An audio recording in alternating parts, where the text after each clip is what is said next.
Hello focus, आप सभी का स्वागत है हमारे यूट्यूब चैनल बायो कक्षा पर। मैं हूं आपकी बायोलॉजी एजुकेटर।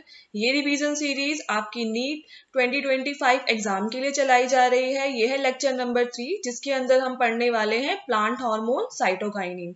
तो चलिए स्टार्ट करते हैं।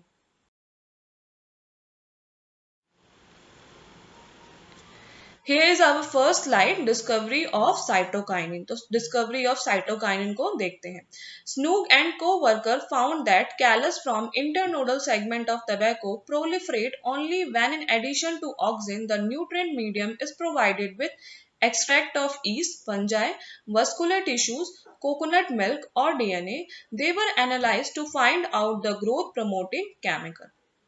तो यहाँ पर जो हमारे साइंटिस्ट हैं स्नूक और जो उनके साथ कुछ लोग काम कर रहे थे, को वर्कर्स थे, उन्होंने क्या देखा कि जो कैलस था, जो कैलस कहाँ से बनाया गया था, इंटरनोडल सेगमेंट ऑफ टबैको से जो बनाया गया था, वो क्या करता है, प्रोलिफरेट करता है, मतलब नंबर्स में इंक्रीज होता है। कब? जब ऑक्सीजन के साथ कुछ एक्सट्रैक्ट मिलाया जाता है। किसका? ईस्ट का, वेस्कुलर टिश्यूज, कोकोनट मिल्क और डीएनए को जब मिलाया जाता है साथ में ऑक्सीजन के, तो जो हमारा कैलस होता है वो बहुत जल्दी जल्दी नंबर्स में इंक्रीज करता है। तो ये उन्होंने बोला कि जरूर ये क्या है, कोई ग्रोथ प्रमोटिंग केमिकल है। इसकी डिस्कवरी कब होती है? तो बाद में मिलर करते हैं इसकी डिस्कवरी। तो Miller discover first cytokinin from degraded autoclave herring sperm DNA. It is called kinetin. तो जो हमारे मिलर हैं, जो नेक्स्ट साइंटिस्ट हैं हमारे, उन्होंने क्या किया था, फर्स्ट साइटोकाइनिन को डिस्कवर किया था। कहाँ से? एक फिश के स्पर्म से। इस फिश का नाम क्या है? हर्निंग फिश। ठीक है, ये फिश का नाम है। और इस केमिकल मतलब इस साइटोकाइनिन, फर्स्ट साइटोकाइनिन का जो नाम दिया गया उसको रखा गया kinetin. Next, the first natural cytokinin was obtained from unripe maize grain or by kernel by Latham.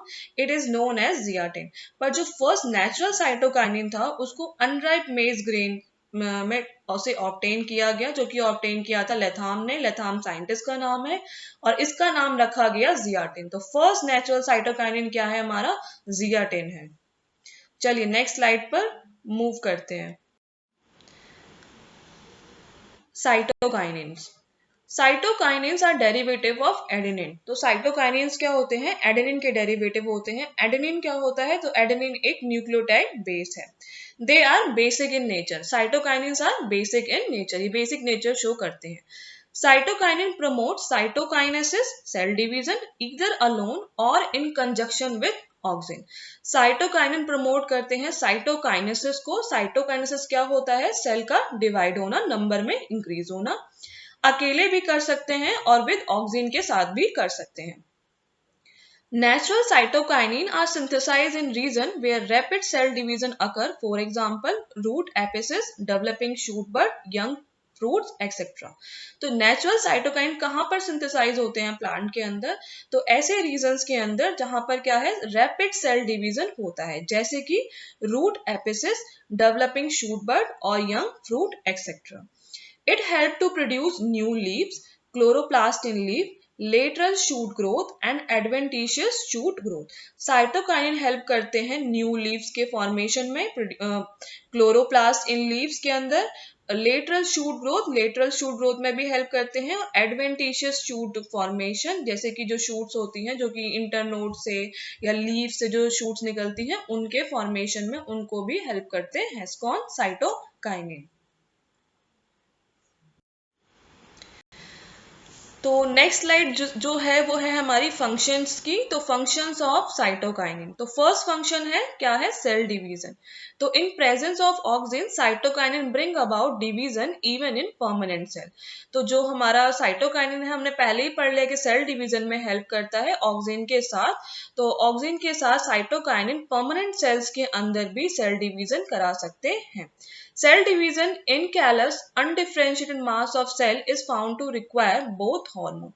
तो जब हम टिश्यू कल्चर के अंदर कैलस प्रोड्यूस कराते हैं तो उसके अंदर हम लोग क्या कराते हैं, सेल डिवीजन कराना होता है ताकि क्या हो सके, उस कैलस से हमारा रूट एंड शूट डेवलप हो सके। तो वहां पर जो केमिकल का यूज करते हैं तो वो हम ऑक्सिन और साइटोकाइनिन का यूज करते हैं। Next is differentiation. Cytokinin induce formation of new leaves, chloroplast in leaves, lateral shoot formation and adventitious shoot formation.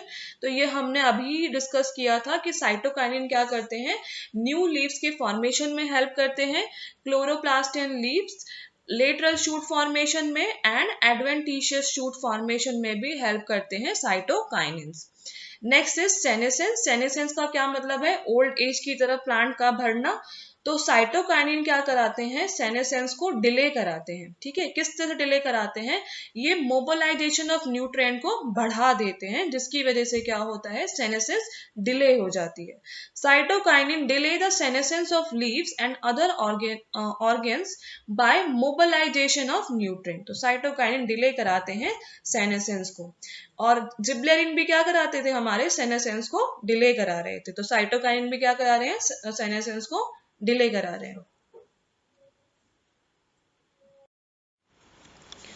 Next function is overcome apical dominance. तो साइटोकाइनिन क्या करते हैं, एपिकल डोमिनेंस को overcome कराते हैं। Cytokinin help overcome the apical dominance when applied to lateral bud. They help in their growth despite the presence of apical bud. तो cytokinin को अगर हम प्लांट को दें, आर्टिफिशियली बाहर से अगर हम प्लांट को दें, तो अगर वो प्लांट के अंदर एपिकल बर्ड प्रेजेंट भी है और लेटरल बर्ड्स भी हैं, तो फिर भी क्या होगा, साइटोकाइनिन को डालने से क्या होगा, जो लेटरल बर्ड है उनकी ग्रोथ हमारी बढ़ जाएगी। तो वो क्या करेंगे, एपिकल डोमिनेंस को ओवरकम कर देंगे। Then next is seed dormancy. Like gibberellins, they overcome seed dormancy.